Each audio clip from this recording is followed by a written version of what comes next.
আসসালামু আলাইকুম সবাইকে। আশা করি আল্লাহর রহমতে সবাই ভালো আছেন। আমি মিস্টার আরিফ খান, আপনারা দেখতেছেন মিস্টার আরিফ খান 001 ইউটিউব চ্যানেল। তো এখন হইল 2 মে 2025। এখন কক্সবাজার বিচে আসলাম। হোটেলে গেছি কিন্তু হোটেল খালি নাই, হোটেল বুক কইরা কাপড় রাইখাইছি। জাস্ট এখন বিচে আসলাম একটু দেখতে কি অবস্থা বিচ। গোসল তো করবো আরো পরে। কয়েক মাস আগে একবার আইয়া গেলাম ঘুরিয়া, 1-1.5 মাস আগে আবার আসলাম।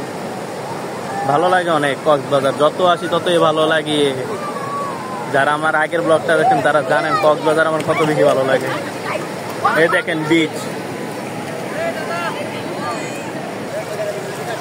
অনেক মানুষ, অনেক ছুটির কারণে। আবার আজকে শুক্রবার, এলাকা মানুষ আর মানুষ, মানুষের অভাব নাই। মানে এখন মনে হয় না এখন জানি নন সিজন। কক্সবাজার এখন মনে হয় 12 মাসে সিজন থাকে।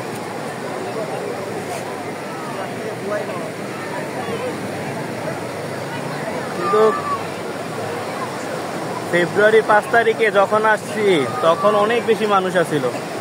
এখন মে মাসে অতটা মানুষ নেই, কম আছে মোটামুটি।